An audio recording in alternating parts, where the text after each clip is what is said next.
নমস্কার বন্ধুরা, তোমরা সবাই কেমন আছো? মৌজ ডেলি ব্লগসে সবাইকে স্বাগত।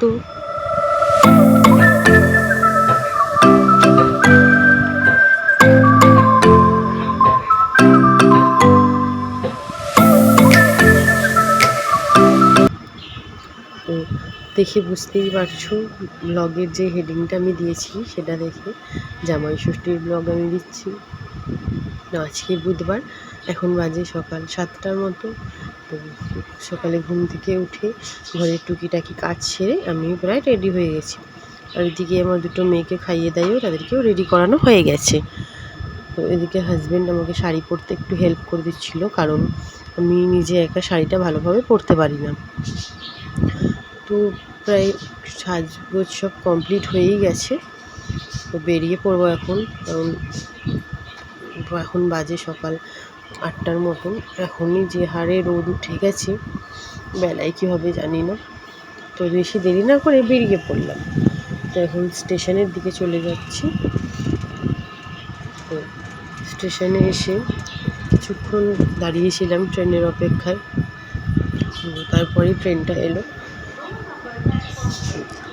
এতটা ভিড় ছিল আজকে, কারণ সবাই যেহেতু জামাই ষষ্ঠীতে যাচ্ছিলো সেই কারণে ট্রেনেও প্রচুর ভিড় হয়েছে, বসার জায়গা পাইনি।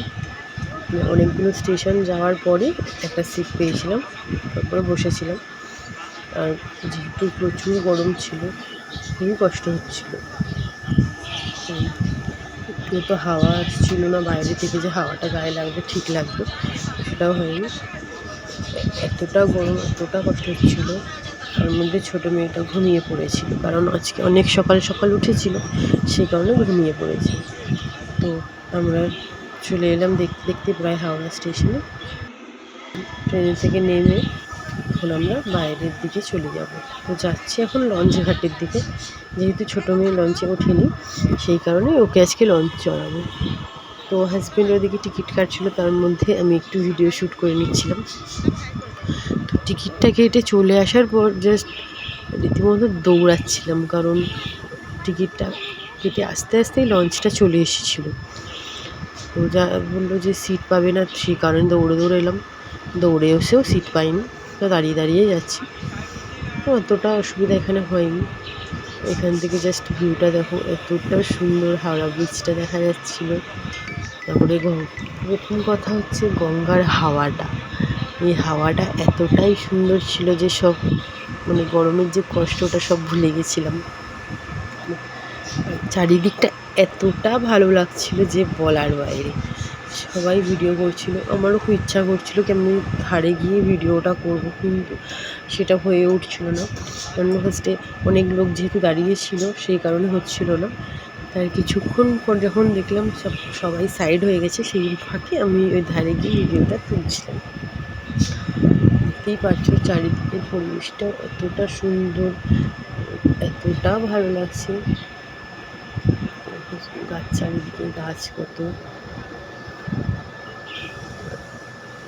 তার মধ্যে ছোটো মেয়ে উঠেও পড়েছিল, সেই কারণে ওকে নিয়ে একটু দাঁড়ালাম, ওকেও একটু হাওয়া খাওয়ালাম। এখান থেকে দেখো হাওড়া ব্রিজটা। তো ভিডিও করতে করতে আর হাওয়া খেতে খেতে চলে এলাম আমরা বাবুঘাটে। তো এখন লঞ্চ থেকে নেমে একটু ঠান্ডা জল খেয়ে নেবো আমার বাপের বাড়িতে। তো এতটা আজকে গরম ছিল যে কারণে আর রাস্তার যে ভিডিওটা মানে রাস্তা থেকে বাড়িতে ঢুকছি সেটা দিতে পারিনি। তো বুঝতেই পারছো তোমরা কতটা গরম। চলে এসেছি, এখন বসে আছে, আমার জামাই টিফিন ছাড়া হয়ে গেছে। আর এদিকে জামাই শুয়ে শুয়ে পেপসি খাচ্ছে, আমিও খাচ্ছি, আমার মেয়েও খাচ্ছে। হাই করে দাও বাবা, হাতটা তুলে হাই করো। আর আমার মেয়ে মেহেন্দি পড়েছি। আর কালকে তো আমার ভিডিও আর একটা ভিডিও আছে, আমি সেটা দিয়ে দেবো, যেটা আমিও করেছি। কেমন হয়েছে। তো এখন ভুড়ি ভোজের পালা, মানে জামাইয়ের খাওয়ান দাওয়ান তাকে সাজিয়ে গুছিয়ে খেতে দেওয়া হয়েছে। তো কালকে আর ভিডিও আমি দিতে পারিনি, কারণ ফোনটা একটু প্রবলেম করছিল সেই কারণে। তো আজকে যেহেতু বাড়ি চলে যাচ্ছি, সবারই একটু মনটা খারাপ, বাড়ি চলে যাচ্ছি। তো আর কী করার আছে, বাড়িতে যেতেই হবে। তো বেশি দেরি না করে আমরা বেরিয়ে পড়লাম, রাস্তায় চলে এলাম, এসে বাসে করে চলে এলাম ধর্মতলায়। সেখান থেকে নেমে হেঁটে এখন যাচ্ছি লঞ্চঘাটের দিকে।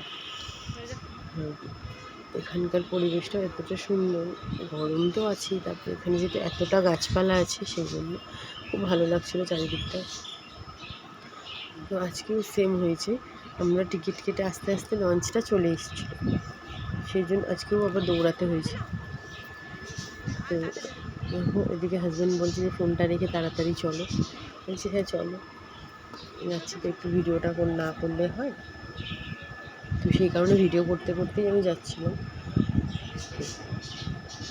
আজকে লঞ্চে বসার জায়গা মোটামুটি পেয়েছিলাম, তারপর ধারেই পেয়েছিলাম। লঞ্চটা আমাদের ছেড়ে দিল, ছোটো মেয়েটা আবার ঘুমিয়ে পড়েছে, কারণ দুপুর টাইমে আমরা বাড়ি থেকে বেরিয়েছি, বাজে এখন প্রায় ওই 3:30 পৌনে 4টের কাছাকাছি।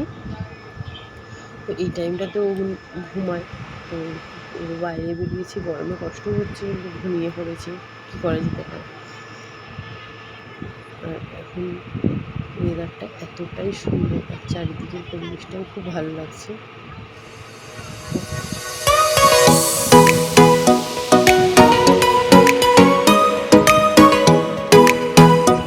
হাজবেন্ড এগুলো মেয়েকে নিয়ে ঘুরছে, যেহেতু ঘুমিয়ে পড়েছে,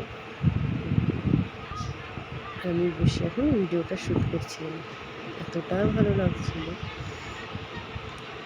তো লঞ্চ থেকে নেমে আমরা যাব ট্রেনে করে, লঞ্চ থেকে নামবো, নেমে স্টেশনে যাব, হাওড়া স্টেশন। দেখো হাওড়া ব্রিজটা ওখান থেকে দেখা যাচ্ছে, জাস্ট অপূর্ব লাগছে, অপূর্ব, এতটা সুন্দর লাগছে বলার বাইরে সেটা। তো যেহেতু বাড়ি চলে যাওয়া হচ্ছে, একটু তো খারাপ লাগছে, কিন্তু কিছু করার নেই, আবার তো আসবো, সেটাই। বাড়ি ফিরে আবার সেই একই রুটিন, একই কাজ। আর যেহেতু মেয়ের স্কুল খুলে গেছে, একটু তো কাজের চাপটা বেশি বেড়ে গেছে, তো তার মধ্যেও মোটামুটি কাজ সেরে ভিডিও করে চলে যাচ্ছে এইভাবে। তো আজকে আর বেশি কথা বাড়াবো না, আজকের ভিডিওটা আমার এতটাই থাকবে। তো আমার ভিডিও যদি তোমাদের ভালো লেগে থাকে তো আমার চ্যানেলটিকে অবশ্যই সাবস্ক্রাইব করো, আর আমার ভিডিওতে লাইক কমেন্ট শেয়ার করো কিন্তু। আর সবাই ভালো থেকো, সুস্থ থেকো। আজকের মতন আমার ভিডিওটা এতটাই থাকবে, টাটা বন্ধুরা।